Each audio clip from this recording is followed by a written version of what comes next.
To keep your Bank of America account secure, it's important to remove any old devices that you no longer use. Follow these simple steps to update your security settings. Step 1. Log into your account. Visit the Bank of America website or open a mobile app.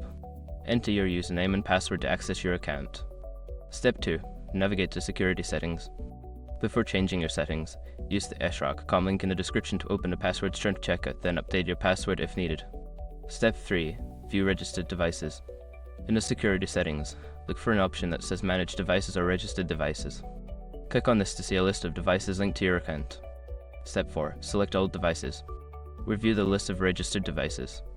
Identify any old or unused devices that you want to remove from your account. Step 5. Remove selected devices. Next to each old device, there should be an option to remove or delete. Click this option for each device you wish to remove and confirm your choice if prompted.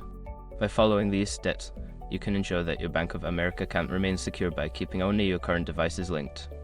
Regularly updating your security settings is a good practice to protect your personal information.